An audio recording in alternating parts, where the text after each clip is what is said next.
Good morning, folks. It's Olivia here on 8 o'clock news. We have a shocking story here today coming from a particularly unusual crowd. You heard it here first.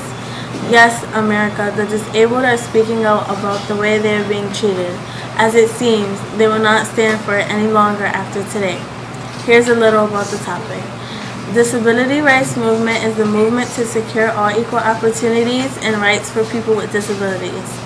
Some goals that were made to be accomplished in this movement is accessibility and safety in transportation, architecture, and the physical environment, equal opportunities in independent living, employment, education, and housing.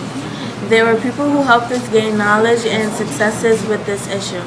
People like Edward Roberts and Wade Blink paved the way for the voices of the disabled to be heard. Turning point was the nationwide sit-in in 1977 of government buildings operated by HEW, the U.S. Department of Health, Education, and Welfare. Conceived by Frank Brown and organized by the American Coalition of Citizens with Disabilities, that led to the release of regulations pursuant of the Rehabilitation Act of 1973. On April 5, 1977, activists began to demonstrate, and some sat in the offices found in 10 of the federal regions, including New York City, Los Angeles, Boston, Denver, Chicago, Philadelphia, and Atlanta. The two most noteworthy protests occurred in San Francisco and Washington, D.C. The protesters demanded the signing of regulations for the Rehabilitation Act.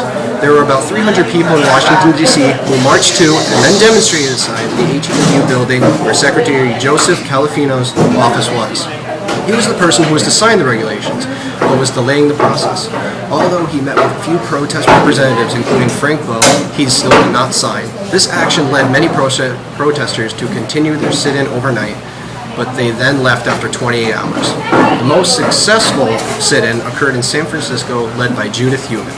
The first day of protest marked the first of 25-day sit-in. Close to 120 disability activists and protesters occupied the HEW buildings. Califano finally signed on April 28, 1977. This protest was significant not only because its goal was achieved, but also because it was foremost concentrated effort between people of different disabilities came together.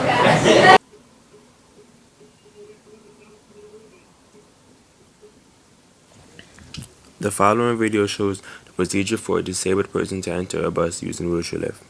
During the disabled movement rights, disabled people wanted to ride the bus equally.